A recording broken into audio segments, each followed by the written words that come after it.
This is breaking news from RTV6, working for you. Now at 7, we begin with breaking news in Mooresville. 2 people are dead after a fire at a home, this near the intersection of Indiana and High Streets. The Morgan County coroner says 1 person died at the scene. Another person died after being taken to the hospital. The fire marshal and a major crimes task force are investigating this incident. RTV6 will bring you updates on air and online at theindychannel.com as well as the RTV6 app. Also at 7, new information about one of 2 Southern Indiana judges involved in a fight and shooting outside an Indianapolis White Castle. Clark County Circuit Court Judge Andrew Adams has pleaded guilty to battery resulting in bodily injury following that incident back on May the 1st. 6 other charges were dropped as part of the plea agreement, including 5 for battery, 1 for disorderly conduct. Adams and another Clark County Circuit Court judge were shot and hurt in the parking lot of the White Castle near Lucas Oil Stadium following that altercation with another group. 2 other men were charged in the incident. The other judge was not charged in this case. Adams was suspended by the Indiana Supreme Court back in June. Following his plea, Adams was given a suspended sentence of 365 days in jail. An instrument meant to bring music to the streets of downtown Indianapolis is in need of some serious repairs. Vandals damaged a public piano on Mass Ave that was a big attraction throughout the summer during Indy Pride and the Indy Fringe Festival. Every weekend you'll see people going up and down and playing on the piano, and people just enjoy it. You know, it's not only an art piece, but it's a functional art piece, or it was until, you know, the vandalism. The pedal was... Here's what we know right now. The damage was discovered last week. The front and top panels of the piano are broken. A pedal was just snapped off and it doesn't play anymore. The piano has been moved inside the District Theater for now. Indy Fringe is working on raising enough money to repair and restore the piano. As we head outside right now at 7 o'clock, one more taste of summer right around the corner. Wow, just great out there. Storm Team 6 Chief Meteorologist Kevin Gregory, you have the very latest. I say great because, Kevin, as you know, I'm often one of the many reporters who gets to stand outside when it's minus 30. So anytime it gets to be 80 or 90, hey, this will be your moment. Yeah, temperatures be somewhat comfortable. The humidity comes up as well, but as we mentioned, kind of I can't say last blast of summer because officially fall doesn't arrive till the 23rd, so we've still got some warm days ahead. The humidity climbs. That chance of thunderstorms really kind of holds off. Perfect evening here to catch that reflection is the sun just about straight west, and you need your sunglasses for sure when you're commuting to the west in the evening now. Wind out of the southeast will be out of the southwest during the day tomorrow. That will send our temperatures higher. 75 in Logansport, 82 in Frankfort. Southern Madison County in the low 80s. Temperatures are warmer to the south, kind of highlighting where we'll be tomorrow. There's the first half of the day tomorrow, already up to 85. What to expect in the afternoon and beyond coming up. More news now at 7. The Indiana Department of Education has filed a formal complaint against a Tri-West high school teacher accused of sexual misconduct with a student. Football coach Tyler Bruce is a licensed teacher and is currently on paid administrative leave. The Department of Ed will now hold a hearing with Bruce, and they may suspend or revoke his teaching license. Bruce is under criminal investigation but has not been charged criminally in this case yet. Right now in Indiana alone, more than 24 people have serious health complications possibly caused by vaping. Last week, we learned at least 1 person has died from lung problems caused by vaping. And tonight, we're hearing from a young man who says he almost died. I didn't hesitate at all with vaping. I'd always get something new every week. I poured a lot of money into it. There's no other reason why my lung should have collapsed the way it did. 30%. I lost 30% of my right lung. Kyle Lano vaped often for about 6 years, he tells us. When his left lung collapsed, he thought it couldn't possibly be from that vaping, so he did not stop. And then his right lung collapsed, and Kyle spent 6 days in the hospital. More than 200 similar cases across the country have been reported to the CDC. It's tricky for them because they are so unregulated that it's difficult to track the exact substances that are in there. But then even beyond that, people are making changes to them once they have them in their hands. Severe symptoms of lung complications due to vaping include chest pain, shortness of breath, fever, and nausea. The CDC is advising everyone to stop vaping right now. Meanwhile, the FDA is warning e-cigarette maker Juul to stop marketing its products as safe alternatives to cigarettes. The law says you need scientific proof that a product is safer than tobacco before you can make those claims. And so far, no vaping product has qualified. Juul, which is popular with teens, says it is cooperating with federal regulators. New tonight, Hamilton County has new rules on the books when it comes to caring for animals. Last week, animal advocates, they urged county commissioners to update the county's animal ordinance, which has not been updated since the year 2006. The new changes include temperature guidelines to protect animals in extreme weather. The ordinance now clearly defines adequate food and water, shelter, space, and ventilation required for those pets. And it also defines backyard breeders, puppy mills, animal abuse, as well as neglect.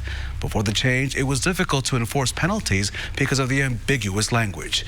The new ordinance goes into effect for unincorporated parts of the county on November the 15th. And right now in Marion County, animal advocates are urging Indianapolis to create a new animal shelter. Spay Neuter Services of Indiana is hosting an event called Say Yes to a New Shelter. The agency says it's cheaper to build a new shelter than to make all the needed renovations to the current building. The Spay Neuter Services also says a new shelter should be included in the city's budget and building plans next year. Farms across the country are shaking up their business plans. Some are becoming must-see tourist attractions.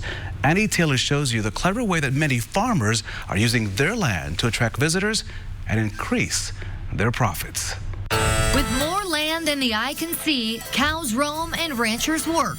Our primary income is from agritourism, not from farming or ranching. While this farm is ideal for farming, it would be very hard to sustain this property as a farm or ranch, just farming or ranching. I could probably only make $15,000 to $20,000 a year off of it is my guess. Dory Dijon, part owner in Platte River Fort in Colorado, says they needed a new business plan.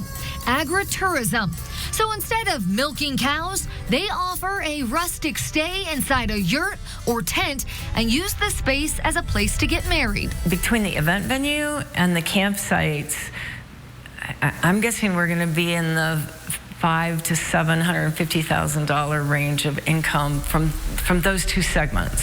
Agritourism has become a new way for farmers to keep their land. Taking these small ideas and initiatives that producers already come to us with and helping them build some structure around it. That's Professor Dawn Thillamy with Colorado State University.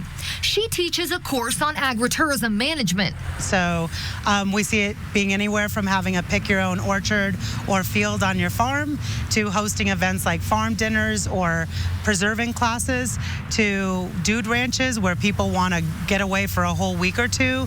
The course offers lodging management, culinary tourism, destination development, and ways to make your business different than others. It all helps students grow a business that uses their land to attract visitors.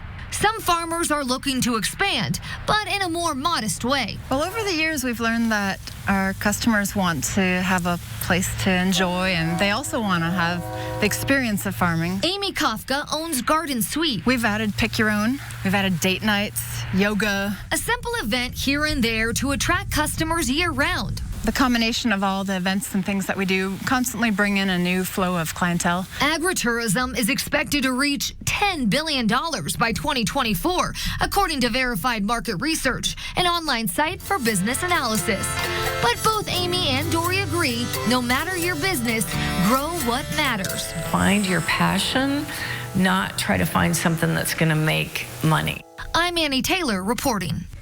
Next on the news at 7, Congress back in Washington and facing pressure to pass new gun laws, but making any major changes may come down to just one person. But first, let's check your forecast today with Kevin Gregory. Hey, Kevin. And thank you, Raphael. You've heard temperatures and humidity are coming up. When will our rain chances climb? We've got that for you. The timing coming up. RTV6 is working for you. This is RTV6 News at 7, working for you. Working for you, RTV6 is taking part in a community initiative tomorrow. Tuesday is World Suicide Prevention Day. We're partnering with Radio 1 Indianapolis and the Indianapolis Recorder to stop the music. The 2-hour ad and music-free discussion will include mental health experts, local leaders, and survivors. The Stop the Music initiative will be on all Radio 1 Indy stations and the RTV6 Facebook page from 10 a.m. to noon tomorrow. What is left of Hurricane Dorian will bring some nasty weather to parts of Europe all of this week, but the cleanup, as you can imagine, continues on this side of the Atlantic. In South Carolina, people are cleaning up after homes and businesses were damaged or destroyed. Some people found Civil War cannonballs washed up on beaches in South Carolina. In the Bahamas, a number of deaths blamed on the storm continues to rise. Teams are still searching for people who have been reported missing since the storm slammed the western islands. The government says it is so overwhelmed it will take some time to identify all of the dead. Congress is back at work this week after a summer, as you may recall, filled with a number of tragedies. In the week since lawmakers were last in session, 3 mass shootings claimed 38 lives and injured dozens of more people. Democrats and the public are urging new gun restrictions, but ABC's Mona Kosar Abdi reports meaningful action will depend on the president. Officer David. In a poignant ceremony, President Trump bestowed the highest award for bravery to the 9 Dayton police officers that took down a gunman during a shooting rampage. The light from these intrepid souls defied the darkness and confronted the most sinister danger. That shooting, one of 3 mass shootings that have taken place in the last month, including that hate-fueled attack on a Walmart in El Paso. In all, 38 people have been killed. Would you all please join me in expressing our deepest gratitude and highest admiration to these unbelievably exceptional Americans. Thank you. In the days that followed, President Trump vowed to work with Democrats to pass meaningful background check legislation. But then the president reversed course. As strong as you make your background checks, they would not have stopped any of it. As Congress returns to session, Democrats are looking to keep gun control at the forefront. And a new ABC News Washington Post poll shows an overwhelming number of Americans, 89%, support background checks for all gun purchases. Since February, 2 House-passed background check bills have languished in the Senate. 2 people in Washington can make sure the background checks bill passes. Donald Trump and Mitch McConnell. However, Majority Leader Mitch McConnell has said he will only consider a vote on gun legislation if it has Trump's backing. And that poll also found that 86% of Americans support so-called red flag laws, which allow guns to be taken away from people who are deemed to be a danger to themselves or others. And 56% support a nationwide ban on the sale of military-style assault weapons. Mona Kosar Abdi, ABC News, Washington. It is still summer, and Mother Nature reminded us of that today with a nice little email notice saying, hey, it's going to be hot. You've got mail and you've got heat in the forecast. The 23rd is when fall officially arrives, so we'll wait on that. High pressure sits to the east. That's setting up a southwest wind, and it will open the door not only to well above average temperatures, but the humidity will climb too. The record for tomorrow and Wednesday, both days, was set in 2013 in the mid-90s. We won't be quite that warm, but this grabs your attention. And as I mentioned, the humidity will steadily climb, will be very muggy is the way you might put it, as we get to Wednesday and Thursday especially. We'll call Friday a transition day. Notice the bar's a little higher there with our chance for rain and thunderstorms Friday ahead of a cold front that will set us back temperature and humidity for the weekend, which will be a nice comfortable combination. 78 in Peru, 84 in Bloomington. Just want to show you where the real warmth sits. 90 in Springfield, 91 in St. Louis, 90 in Nashville. That will be drawn into central Indiana over the next few days. Well, say hello to Corky. Corky's ready for a walk. He got his leash all set. he's got it wrapped around him. We've got to straighten that out before we step out and walk in a beautiful evening. The wind will be light tonight out of the southeast. Temperatures will continue to drop into the 70s. You're looking at about 66 first thing in the morning. High temperatures tomorrow with a mixture of clouds and sunshine, a little warmer to the west and southwest. May hit the 90-degree mark. Wednesday, one change, the humidity's up, but the other will have to include at least a chance for showers and thunderstorms ahead of the eventual cold front that will move our way. We just get enough instability with the humidity rising and the warm temperatures could bubble up an isolated shower or thunderstorm. I don't think it'll be widespread. Temperatures really in a holding pattern. We don't see much of a change until we get here over the weekend. Temperatures low 80s Saturday. Sunday we start to warm a little bit and we're back into the mid 80s on Monday. That's your 7-day forecast. Again, the best chance for any showers or thunderstorms will arrive on Friday. It's okay. Just crank up the AC, right? Enjoy. Enjoy. Kevin, thank you so much. Coming up, they are artistic people and they have a design for the future. Their story and search for a career next in your nightly Hiring Hoosiers report only right here on RTV6. Event on now. RTV6's Hiring Hoosiers, connecting you and your family to career and many training opportunities available right now all across central Indiana. As part of our Classroom to Career coverage, RTV6 reporter Erin Lish went to find out how students are working to turn their artwork into the brand icons of the future. I like designing. Takiana Payne is a digital designs and advertising student. I liked it so much I came back to this class like a second year as well. Here at J. Everett Light Career Center, they create corporate logos, posters, layouts, and learn about advertising techniques. I like drawing, and it seems like a better alternative to a regular art class, and you can make a career out of digital design. They work with real clients, and their instructor says being innovative is critical for this industry. Most of my students think that they have to draw well to be a graphic designer, and that's a great misconception. It's that creative mind and being able to come up with a concept that the client needs. Students can save more than $800 in college tuition through this program, and Payne says she'll take the skills she's learned here to help her further her dreams in graphic design. This will help me make money since I'll be able to sell my designs, and it definitely help for college to pay for it. A fascinating program. Erin Lish reporting there. As students build their portfolio, the Career Center has speakers from the industry come to the school to teach them about different career paths. You can find out more about this program and many others at our website, hiringhoosiers.com. Going from the classroom to a career isn't just for kids or teenagers. Sometimes the key to finding a better job as an adult is going back to school. The Department of Workforce Development is raising awareness about its adult education program, which helps Hoosiers earn their high school equivalency diploma, also known as a GED. More than 22,000 people have taken advantage of this key program over the last 4 years.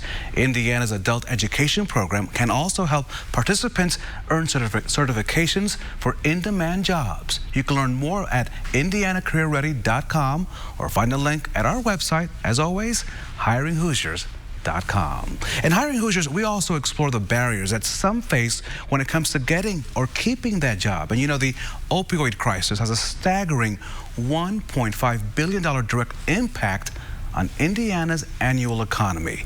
The Wellness Council of Indiana and the Indiana Chamber of Commerce are working with a statewide initiative to combat the addiction crisis from within the workplace.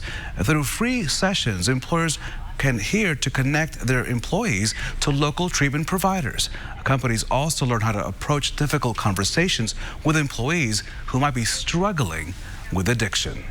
We want to make sure that employers have a specific safe space where they can ask questions, they can engage in dialogue, they can learn about things that are very unique to their conversations and their interventions and their recovery supports that don't necessarily pertain to outside environments.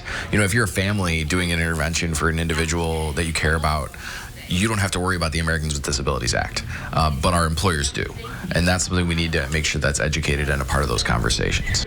And so keep this in mind, 15 more sessions for employers will be held across the state through the fall in early 2020. For more information on attending an opioid strategy event and to get some tools to use in your workplace, go to hiringhoosiers.com and click on the story. The news at 7 continues right after this.